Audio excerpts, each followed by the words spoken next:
మన భారతదేశంలో సాధుర్ సుందర్ సింగ్ అని ఒక వ్యక్తి ఉండేవాడు. తెలుసా? దైవజనుడు.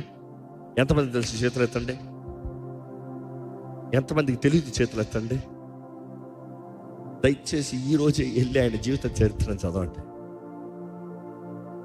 రక్తముతో నడిచిన పాదములని పేరున్నాయి.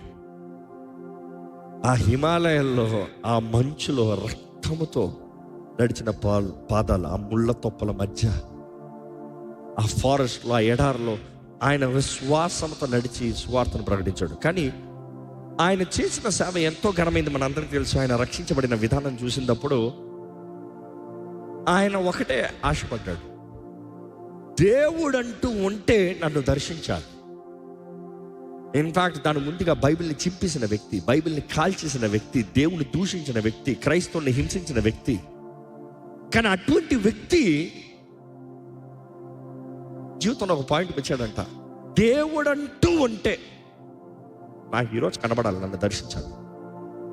లేకపోతే వాళ్ళ ఇంటి పక్కనే రైలు పట్టమందంట, నా తలపెట్టి నేను చచ్చిపోతా. ఈరోజు దేవుడు అంట, ఆయనకి తెలిసిన దేవుడి పేర్లు అన్నీ పిలిచాడు. ఇంక అన్ని పిలిచిన తర్వాత చివరిలో యేసు పేరు పిలవలే. అన్నీ అయిన తర్వాత ఇంక విసిగ్గి అసలు దేవుడు అంటూ అంటే నాకు కనబడినాడు. అప్పుడు యేసు ప్రభు దర్శించాడు.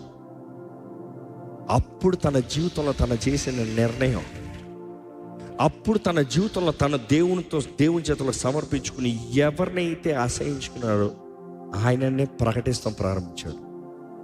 తన కుటుంబం అయితే ఏమాత్రం అంగీకరించలే. నేను యేసయ్యనే ప్రేమించుకుంటానంటే శరీరాశ, నేత్రాశ, జీవం డమ్మం, 3 రకాల శోధం. ఇదిగో ధనం కలిగి ఉన్న అమ్మాయి ఉంది, మన సొంత అమ్మాయి ఉంది, పెళ్లి చేసుకో, ఇదిగో ఇస్తానంటాడు మామ, అమ్మాయిని ఇస్తా అంటాడు, డబ్బులు ఇస్తా అంటాడు, ఆస్తిని ఇస్తా అంటాడు. No, I have decided to follow Jesus. నేను క్రీస్తు కొరకే బ్రతుకుతానంటే చివరికి వాళ్ళ అమ్మ దమ్మ ప్రేమతో పాలు ఇస్తున్నానమ్మా, చివరికి ఈ పాలు తాగెళ్ళు. ఆ పాల్లో విషం కలిపింది.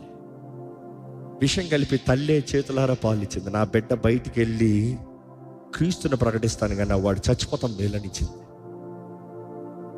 పాలు తాగి పెట్టెళ్ళాడంట, చావు రాలేదంట, బ్రతికాడు.